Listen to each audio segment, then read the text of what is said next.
A recent report by the World Bank lauded Canada's public pension organizations as, quote, some of the most admired and successful in the world. They have not always been thus, and indeed, the fact that they've achieved this excellence in just over a generation is part of what's noteworthy. Joining us now for more on what's known as the Canadian model, Alex Mazur. He is founder of the retirement security firm Commonwealth and co-author of the World Bank report, The Evolution of the Canadian Pension Model, Practical Lessons for Building World-Class Pension Organizations.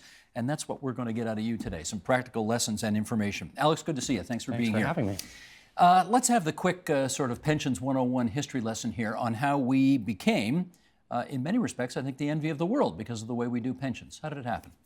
Well, this is a story, as you say, that took place over a couple of decades that really started, some would say, in the mid-90s.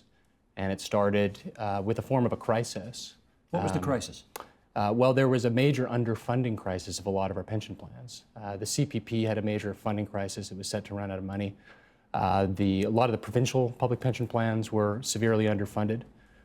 They were poorly governed. They weren't invested in markets at all. They were basically just invested in these non-marketable government bonds. So it was a chief source of borrowing for the province.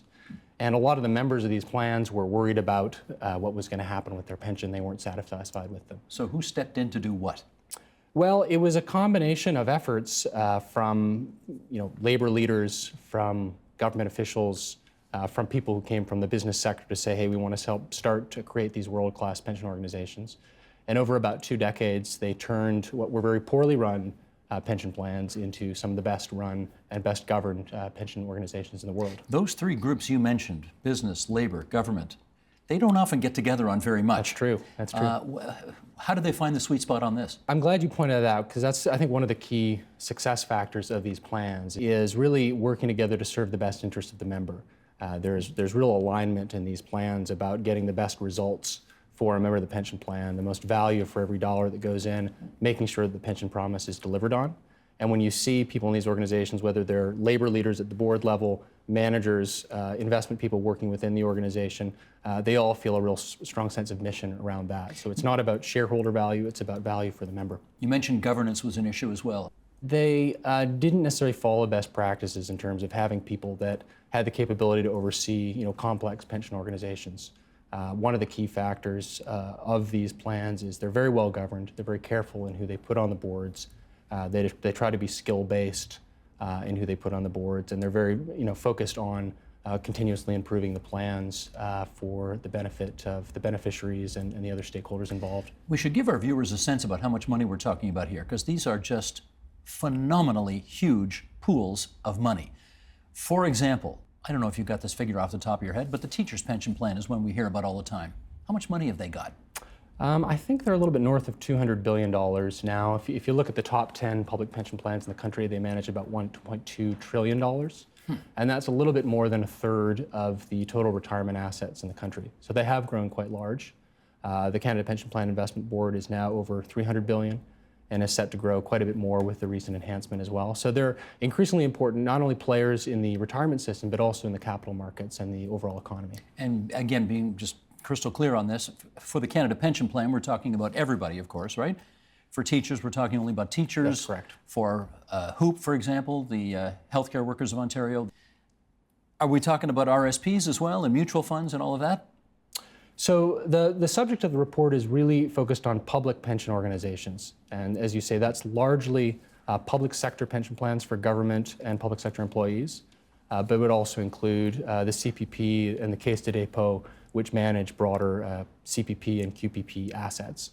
So we're not talking about private savings, which is another important part of the retirement system, RSPs, TFSAs, individual approaches, which is a very different kind of approach than these collective pension arrangements. So the focus of your report is on the public pension plans that we've just been talking about here. Do we need a change in governance in the way some of these other plans, like retirement savings plans, are also organized?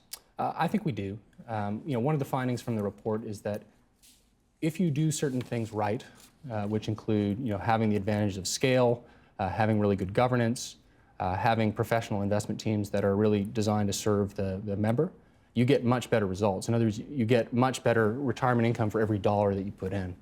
And we've found, when you look at the evidence, that that can be as much as 2 to 4 times higher than if you try to save on your own. When people try to save on their own, they often end up paying very high fees. They often end up being in a relationship with somebody that doesn't have a legal duty to serve their best interest. And they often end up making bad decisions around investments and when and how to save. All of these things are things that a collective retirement arrangement like a pension plan can help to address. I think everybody understands when a Stelco goes under or when a Sears goes under, and they've worked at those companies for 10 or 20 or 30 years, and their pension money is all invested there. And we understand how those pensions get in trouble. Yep. How does a provincial pension, or how does the Canada Pension Plan, how do they get in trouble? Because they're not going out of business anytime soon. Well, I mean, the government of Ontario and the government of Canada, they're probably here for the long haul, don't you think? well, a good cautionary tale is if you look at the U.S., right? If you compare the U.S. to Canada, the investment returns of the pensions have been about 3% lower. The level of funding is about 20% lower. And the overall pension deficit for U.S. state pension plans is about $350 billion. So why is it different? Well, they've had worse governance. They have a very politicized approach to governance. They often use very irresponsible... Sorry, politicized approach means the governor puts all his or her best friends on the board? Yeah, or sometimes elected officials themselves can be making the pension decisions, and there can be a conflict between them as a political official and a steward of the pension plan. Got it. They're not arm's-length organizations that the pension plans are here, and they often use irresponsible assumptions around what kind of investment returns they're going to see. So you see the assumptions Canadian plans use, even though the performance has been a lot higher, are about 2% lower than what U.S. plans assume. So that's partly what ends up getting these institutions into trouble. I'd say one other thing that a public plan does well is they're not tied to one particular employer. So the Sears example, the Nortel example, GM pensions, when one company goes down, it can be a real problem for their pension plan. What these organizations do is they pool it over multiple employers. They often have unions or associations involved that outlast the lifespan of any one employer, and that can be a more sustainable approach. Okay, let's do a kind of a State of the Union, for lack of a better expression today, in how this works. I think we know now that the days of people getting kind of, one job with one company for their whole life, where they're going to, have a pension to rely on in their retirement, those kinds of jobs are disappearing. Mm-hmm. Can you talk to us about what the long-range implications are then of a society where fewer and fewer workplaces offer their employees a pension? Mm-hmm. Well, the implication is not good. I mean, we're on a track towards, outside the public sector, a very do-it-yourself approach to retirement. And the results that has produced, when you look at the kind of savings levels of people that don't have a workplace pension, they're very, very low. For example, for households that make between $25,000 and $50,000 and who are within 10 years of retirement, they have median retirement savings of only $250. There's a huge swath of them that have saved virtually nothing. And this is a problem that's going to continue if we continue on this path towards a do-it-yourself approach. Is that because they can't? I think it's because it's very complex to do on your own. When you look at the number of decisions that a pension plan has to make about how the assets are invested, how much you need to save, how decisions are made around what you do after you retire in terms of getting that stream of payments to maintain your lifestyle, it's a complex set of things to do. No, but I mean, if you're 53 years old and you're working in the capital city of this province, which is an expensive place to live, and you're making $45,000 a year, how do you put any money at all aside for a pension plan? Well, there's the broader issue of compressed salaries, right, which is a reason why people are having trouble saving. And then there's the issue that people don't have efficient ways to save either, and they don't necessarily have. A lot of pension plan members trust their pension plan, but people trying to save on their own may not trust their financial institution, their financial advisor, and in some cases there are good reasons for that because they don't necessarily have their best interest in mind. Now, you just pointed out there's a difference between the public sector, where how would you rate the pensions there, and the private sector, which we've already talked about, a declining number of pensions being offered. Mm-hmm. How is it in the public sector today? Well, I think generally we've done very well. Most of our large public sector plans are very, very well run. We still have some smaller pools of public sector pensions that probably should be merged together with some of the larger ones, but they tend to be well funded, they tend to have delivered good returns, and they tend to be in good financial shape. It's not to say they don't face some challenges going forward. Some of them have changing demographics. They're becoming more mature, is what you call it in the pension world. Mm-hmm. And as they get bigger, they're also going to face more scrutiny. And so they're going to have to continue to show that they deliver value for money. But generally, we're doing pretty well. In the private sector, it's a very different story because employers are getting out of the pension business. Many of the pensions are, underfunded, and many people, new employers in industries like tech and other places are not even looking at setting up retirement plans at all. Well, let's give people some advice then. If you do work in the private sector and you are at one of those places that does not offer a pension for their employees, regardless of how long you spend there, what should people do? Well, I think you can look to some of the lessons from the public pension plans and do some of the things on your own. So keeping fees low is very important. We have the highest mutual fund fees in the world here in Canada. We do, eh? We do. We were recently ranked last in a report by Morningstar. And high fees can eat up 30 or 40% of your savings. So if you keep the fees low, that does help. What about, let me just interrupt for a second. High fees are one thing if you're getting fantastic service and great returns. Right. Are we? There tends not to be a correlation between higher fees and performance.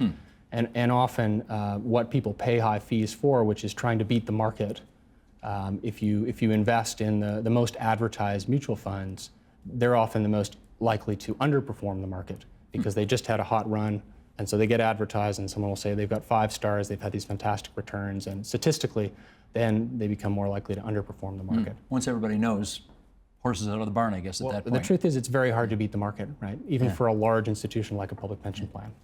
So keeping fees low, trying to work with somebody that actually does have a legal duty to serve your best interest, a fiduciary standard, and trying to start saving early and consistently as you would do through a pension plan. So there are things that an individual can do for sure, but we think the more important step to take is to actually expand access to these collective arrangements and to try to bring the principles from the better pension plans to the private sector, to the non-standard kind of freelance workforce and other parts of the economy that are not typically covered by a good pension.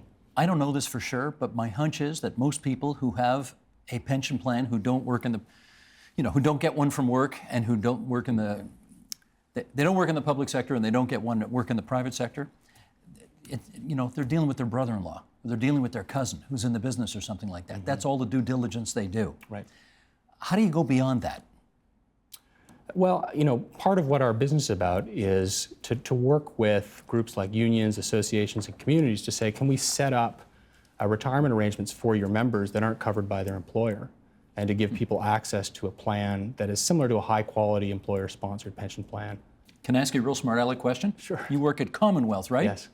You guys offer pensions to your employees there? You know what? We don't have a retirement plan. You don't? Our plan is to join, one of the ones that we're in the process of setting up.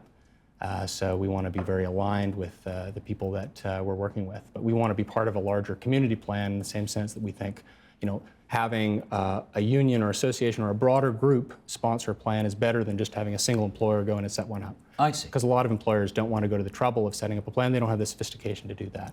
The thing they always told me as a kid when you're saving is, you get paid, pay yourself first. Right. You still do that? That's still good advice, yes. Yes? Now you're a young guy. You do this?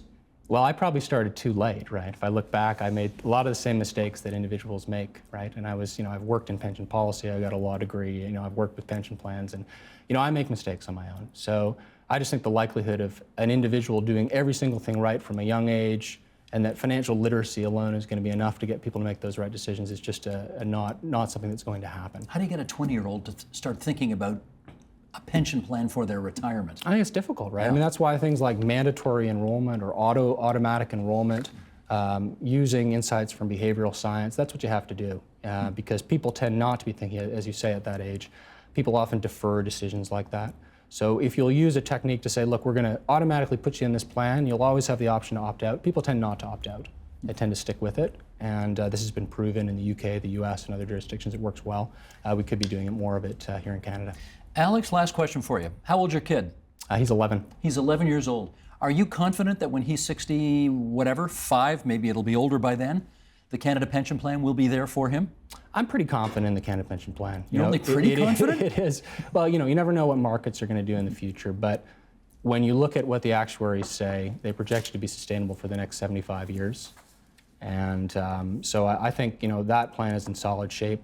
What I'm more worried about is what is he going to do for the rest of his retirement savings. Right now he thinks pensions are pretty boring, so I've got a few more years to convince him.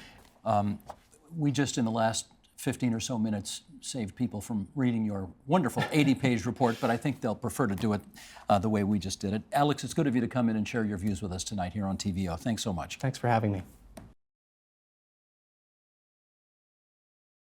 The Agenda with Steve Bacon is brought to you by the Chartered Professional Accountants of Ontario, helping businesses stay on the right side of change with strategic thinking, insightful decisions, and business leadership. Are you on the right side of change? Ask an Ontario CPA.